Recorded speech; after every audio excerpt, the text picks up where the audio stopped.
Mesdames, Messieurs, bonsoir et merci d'avoir pris ce rendez-vous de l'information. Le collectif des maires et élus communaux du Mono a exprimé leur reconnaissance à l'endroit du chef de l'État à l'annonce du démarrage des travaux de bitumage de la voie Atiémé-Adjara. Nous en parlerons dans ce journal. Le président de la Cour suprême, Victor Dassi Adossou, a lancé hier la 3e édition du prix de l'excellence Abraham Zizilowe. Vous suivrez de Porte-Nouveau le compte-rendu de notre correspondant. En France, Emmanuel Macron veut réduire la dépense de la France aux énergies fossiles. Vous suivrez un élément à ce propos en page internationale. C'est tout pour le sommaire.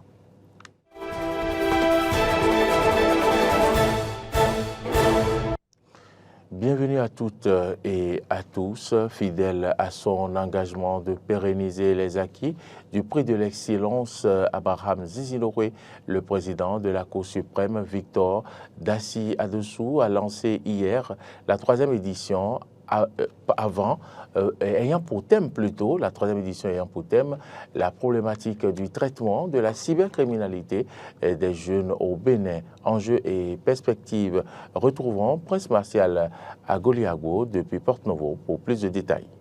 Le président de la Cour suprême, Victor Dassi Adossou, a procédé hier vendredi 12 avril 2024 au lancement officiel de la 3e édition du prix de l'excellence droit, justice, paix. C'est la salle Salifou Aboudou de l'institution judiciaire à Porte-Nouveau qui a abrité le cérémonial. Le thème retenu pour la 3e édition du prix Abraham Zizilowe est la problématique du traitement de la cybercriminalité des jeunes au Bénin, enjeux et perspectives. La thématique de cette 3e édition étant donc axée sur la cybercriminalité, un vice qui gangrène notre société, notamment les jeunes béninois qui séjournent dans les maisons d'arrêt après la condamnation à de lourdes peines privatives de liberté. Ce concours est ouvert à toutes les couches professionnelles du Bénin pour une réflexion scientifique. Les pouvoirs publics ne peuvent rester inactifs face à cette hydre de notre temps, aux manifestations multiples et multiformes et aux conséquences sociales et économiques nocives et incommensurables, et qui conduit de nombreux jeunes béninois dans les maisons d'arrêt, le plus souvent après de lourdes condamnations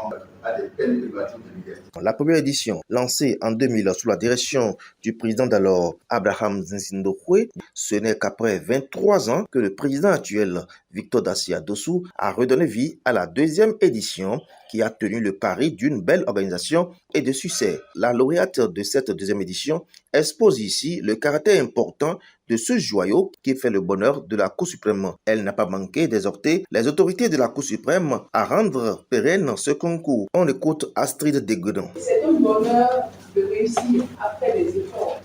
Il y a une certaine fierté que l'on ressent. C'est un bonheur de voir vos proches, en particulier vos parents, qui sont fiers de vivre la joie pour eux, d'avoir une descendance qui les honore. J'ai eu cette chance également de ressentir cette fierté grâce à ce concours et à nouveau je remercie les organisateurs pour ce fait. Et enfin, ce concours m'a donné l'hérité de beaucoup de prix. J'ai eu un grand prix et entre autres, j'ai bénéficié de la générosité sans limite de Madame la vice-présidente de la République.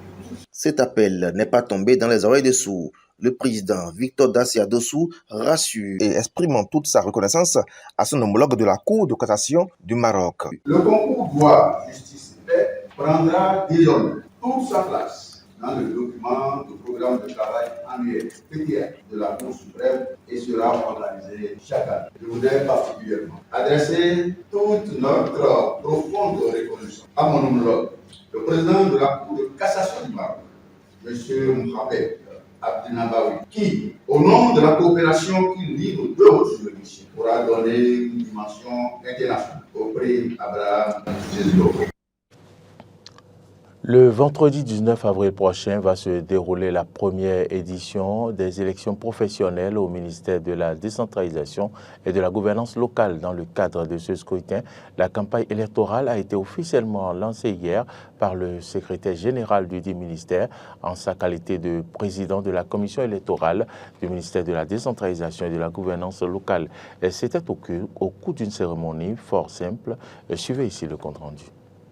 Le syndicat national des travailleurs du secteur de la décentralisation-déconcentration, Syntraced, est l'unique organisation syndicale en lice pour participer à cette première édition des élections professionnelles au ministère de la décentralisation et de la gouvernance locale.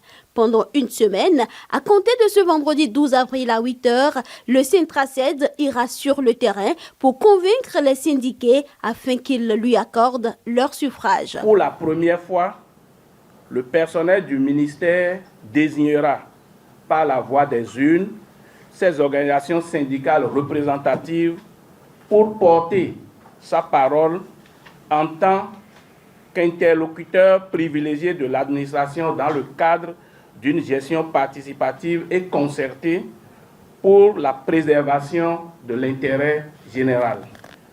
En prélude à cette importante échéance, s'ouvre ce jour la campagne électorale. La campagne électorale se déroule à partir du 12 avril 2024 à 8h et prendra fin le 18 avril 2024 à 17h30. À en croire le président de la commission électorale du ministère, ce processus va permettre au ministère d'opérer une avancée significative dans la recherche du bien-être des travailleurs et du respect de leurs droits. L'organisation syndicale en lice est invitée à faire preuve de discipline tout au long de la campagne. Le Syntraced, seule organisation syndicale candidate, est autorisée à rencontrer les agents électeurs dans la discipline et le strict respect de la continuité du service public.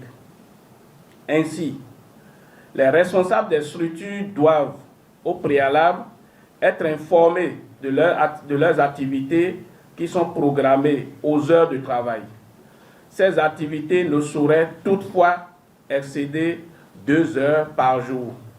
Le spécimen du bulletin de vote déjà disponible a été présenté au cours de la cérémonie.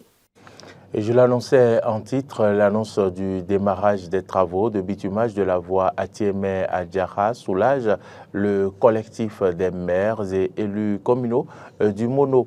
Ils ont exprimé leur reconnaissance à l'endroit du chef de l'État à travers une déclaration lue à la mairie de Kouyogbé. Nous vous en proposons un extrait lu par le porte-parole Saturnin Dansou, maire de la commune d'Atiémé.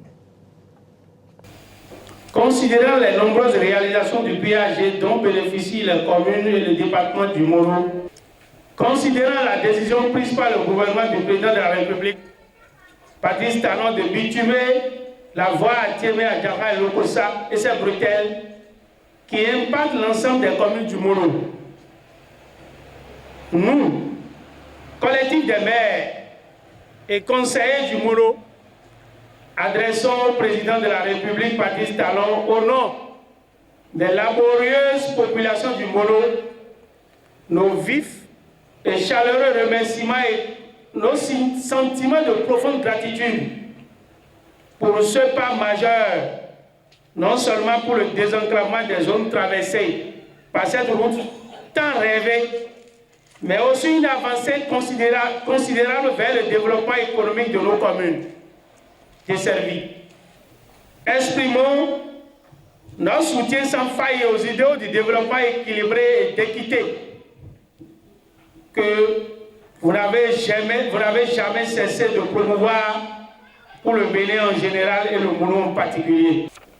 Puisse Dieu, Tout-Puissant, le Créateur de toutes choses, ainsi que les mânes de nos ancêtres, vous accompagner dans votre mission pour un Bénin prospère.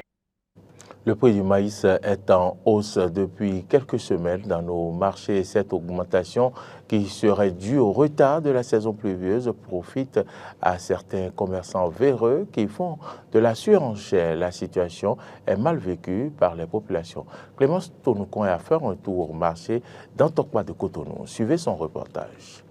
Il faut débourser entre 350 et 500 francs selon l'endroit où l'on se trouve à Cotonou pour se procurer 1 kilogramme de maïs. Alors qu'il y a quelques semaines, cette mesure coûtait 250 francs. Le prix de cette céréale de grande consommation au Bénin a donc augmenté aux grandes dames des populations.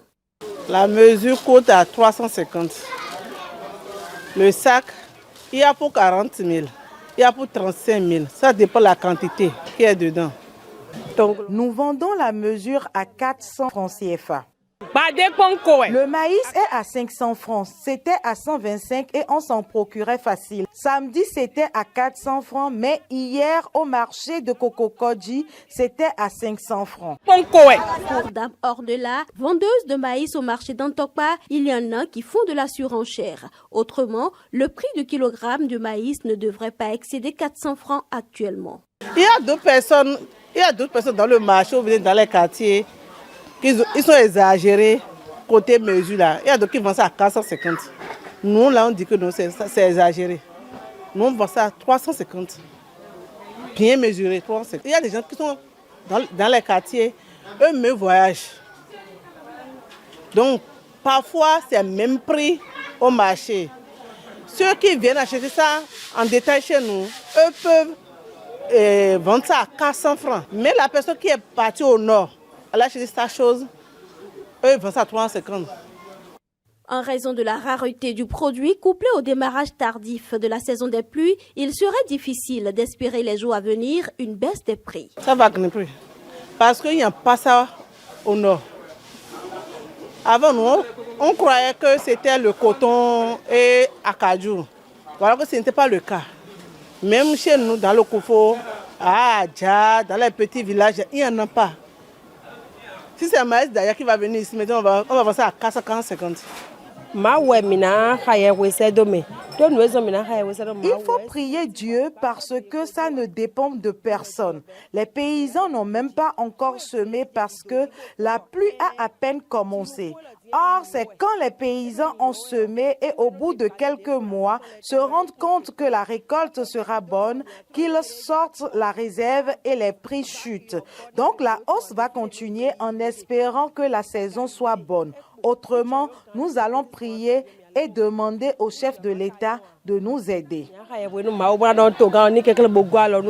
En dehors du maïs, plusieurs autres produits de grande consommation tels que le gari, le haricot, le riz et le manioc ont également connu une augmentation de prix. Exaspérée par la situation, Dame Narli appelle au secours. Nous qui avons 7 à 8 enfants, allons les nourrir comment? Nous souffrons trop. Plus rien n'est accessible dans le pays. Selon les services de la météorologie au Bénin, les prévisions saisonnières prévoient non seulement un démarrage tardif des pluies, mais aussi des jours consécutifs sans pluie avec une fin précoce de la saison. En France, Emmanuel Macron veut réduire la dépense de la France aux énergies fossiles, mais les Français ne sont pas si favorables à cela. Suivez cet élément de RT. Le sondage Odowa Backbone, commandé par le magazine Le Figaro sur l'importance de la vision des Français sur l'écologie dans un contexte de planification écologique en place dans le monde entier, fait du bruit. La décarbonation. En effet, au fond, toute cette stratégie, elle va nous permettre de réduire notre dépendance à ce qu'on appelle les énergies fossiles, essentiellement le charbon, le pétrole, le gaz. Énergie que d'ailleurs nous ne produisons pas, donc nous dépendons. Les études ont très bien montré, et elles ont conforté cette stratégie, qu'on va passer au fond de 60% d'énergie fossile à 40% en horizon de 2030 grâce à cette stratégie. Et donc on va réduire notre dépendance. Et avec pour moi un objectif qui est absolument fondamental dans cette décarbonation, c'est la sortie du charbon. Je pense que la priorité que nous nous sommes donnée pour le pays et que nous allons porter à l'Europe et à l'international, c'est sous ce mandat, et donc d'ici au 1er janvier 2027, d'être totalement sorti du charbon. La France sera en avance sur ce rendez-vous grâce à cette stratégie.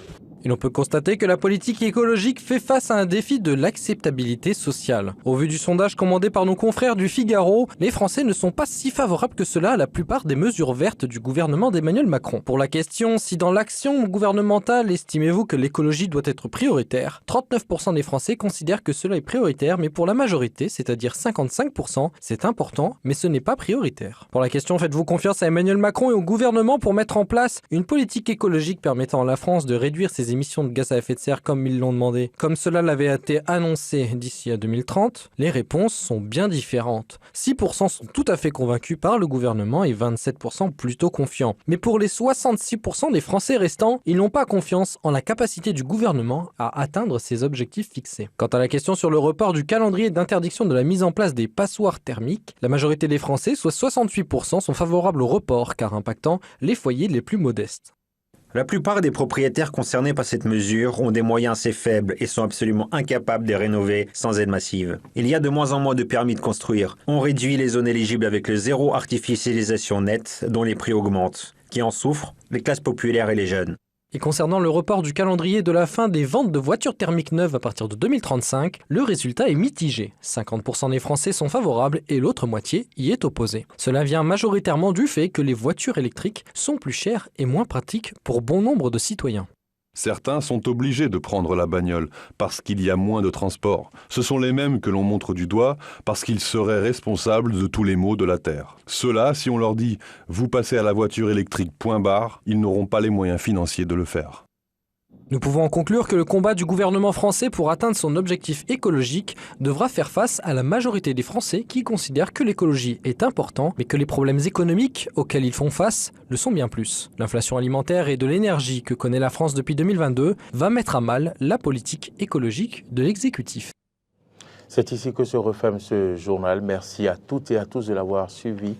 Bonne suite de nos programmes et à demain.